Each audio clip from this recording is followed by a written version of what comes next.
Another segment of the Sit Down with Malik Wright presented by First Star Logistics. On this segment, I'll be discussing why I think Justin Jefferson should request a trade out of Minnesota. Listen, it seems like this guy is frustrated. He is done. He's tired of losing. He's tired of finishing middle of the road, if you will, or underachieving. And it feels like, it almost feels like he feels like his prime is being wasted, right? His time is being wasted.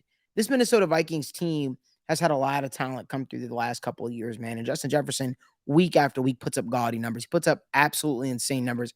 He proves that he is, top five, top three best receiver in the league. Some people even think he is the best wide receiver in the National Football League. Listen, I just think that for the type of performance that he's had the last 2 weeks for the Minnesota Vikings to come up short, man, what do you put the blame on, man? Do you put the blame on his quarterback, Kirk Cousins? Kirk Cousins threw 4 touchdowns, right? But it's one of those things where it's like you get the sense that Justin Jefferson wants, I mean, every player wants to win, but you get the sense that he's growing very frustrated with the current circumstance around the Minnesota Vikings. It almost feels very similar to the OBJ situation in New York, right? Where he didn't really say much, but then you just start to see little things, and it's like, and when I talk about little things, I'm talking about Justin Jefferson sitting on the sideline at the end of the game, just pissed. Justin Jefferson seemed noticeably frustrated, you know, um, throughout the game. And like I even go back to that one point where they're facing the Philadelphia Eagles. He catches the pass. He tries to stretch for the end zone. And I feel like sometimes Justin Jefferson tries to do too much because not because he's a me player, but because he understands that offense can get very stagnant sometimes and get very stale. So he's like, I have to capitalize and make the most of every opportunity and when I have the ball. So I think that's what we saw against the Philadelphia Eagles when he tried to stretch the ball over the pylon, wind up fumbling it, and was frustrated with himself. He was frustrated probably in two parts. Frustrated because damn, he fumbled the ball, but also probably believed there's no chance in hell that we can mount a comeback, right? Because every opportunity he feels when the Minnesota Vikings have the ability to take a lead or tie up a football game, it's so imperative, so crucial.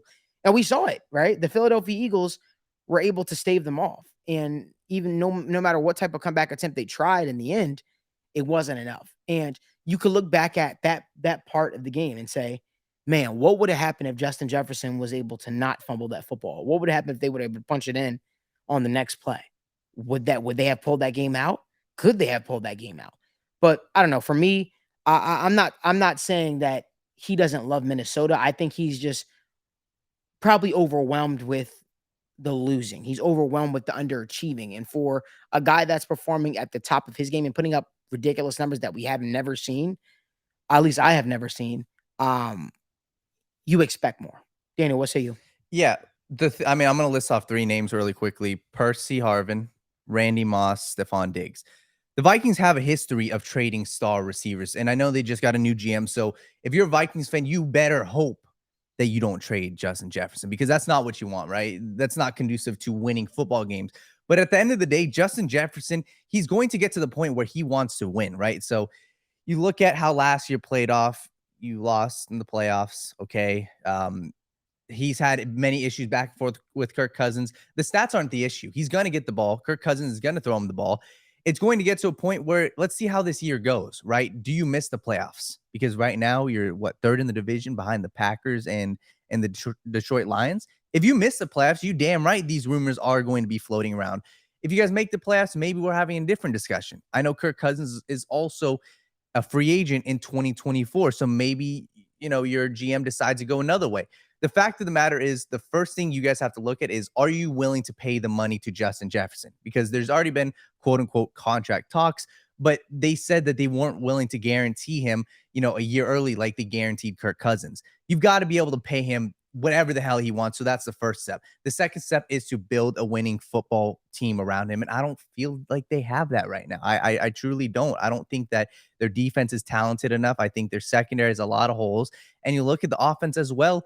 How far is Kirk Cousins going to really take you? We talked about this. Like, you've got to build an elite talent team around a mediocre to an average quarterback, or go out and get a superstar quarterback. So Do I think Justin Jefferson will request a trade if they don't make the playoffs this year and they don't sign a contract this offseason? Yes, I think he will want out. If they make the playoffs and they're willing to give him that contract, I don't think so. But my question to you is, and I know you want to talk, but Kirk Cousins, do they have to trade Kirk Cousins and get a new quarterback for Justin Jefferson? They almost listen. Those were conversations that even happened in the offseason, right? Where, Kirk Cousins' name was floated out potentially being moved to the 49ers. You were in the car with me when I got that phone call. The fact of the matter is it's a situation in which we all knew the Vikings probably should have moved on from Kirk Cousins, but then you have to ask yourself, what's the alternative, right? What is the alternative and what does the alternative look like? Beyond that point, I don't think it's just as simple as the Minnesota Vikings making the playoffs. They've made the playoffs with Justin Jefferson. They made it last year and they got bounced by the Giants. They have to make a deep run. Yeah. You remember, you're now fighting to keep this guy engaged. Because just as well as he's looking at the Minnesota Vikings like, they're looking at him to perform. He's looking at them like, are you guys committed to winning? And let me remind people too, the Minnesota Vikings seem like they're never really like, it's like like you said, you brought up Randy Moss, you brought up Stephon Diggs, you brought up Percy Harvin. What's stopping from the Minnesota Vikings from saying, okay, bye Justin Jefferson, we've got our next receiver in Jordan Addison? Mm-hmm. What's stopping them from saying that? Right? It's one of those things where it's like, okay, damn, if you're not happy here, then bye. You know what I mean? If things aren't working out here, bye. Now we might look at that and say that's a stupid decision on their part. But if Justin Jefferson is truly unhappy and they don't want a disgruntled superstar on their hands, I'm simply saying Justin Jefferson should do what's best for him.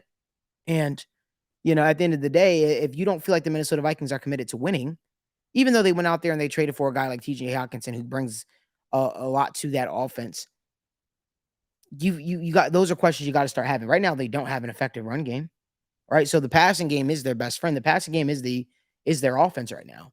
But at what point does that break down? Because if you're not winning, it creates a little bit of a void there for you. And I just think that Justin Jefferson, at some point, that guy truly wants to win in the National Football League. Like, stats are great and all that kind of stuff, but you also want to see it turn into something. You want to see, listen, Andre Johnson put up some of the greatest stats, in NFL. Yeah.